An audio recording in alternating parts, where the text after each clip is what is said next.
পটুয়াখালীর কলাপাড়ায় ঢাকাগামী যাত্রীবাহী বাস থেকে বিপুল পরিমাণ জাটকা ইলিশ জব্দ করেছে ভ্রাম্যমাণ আদালত।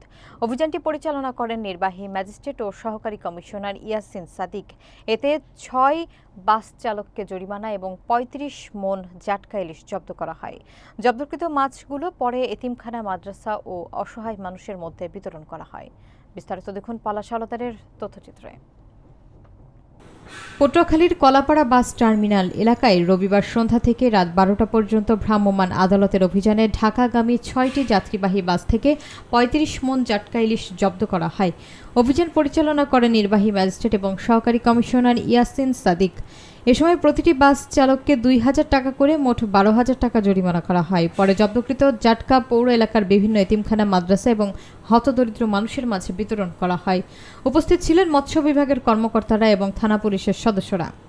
নির্বাহী ম্যাজিস্ট্রেট জানান, ১ নম্বর থেকে ৩০ পর্যন্ত জাটকা ধরা, পরিবহন বা মজুত করা আইনগত দণ্ডনীয় অপরাধ। তিনি আরও সতর্ক করেন, কেউ এই আইন অমান্য করলে তার বিরুদ্ধে কঠোর ব্যবস্থা নেওয়া হবে। সরকার ঘোষিত এই নিষেধাজ্ঞার মূল লক্ষ্য দেশের ইলিশ সম্পদ রক্ষা এবং ভবিষ্যৎ প্রজন্মের জন্য টেকসই মৎস্য উৎপাদন নিশ্চিত করা। স্থানীয় প্রশাসন জানায়, জাটকা সংরক্ষণে এই অভিযান নিয়মিতভাবে অব্যাহত থাকবে।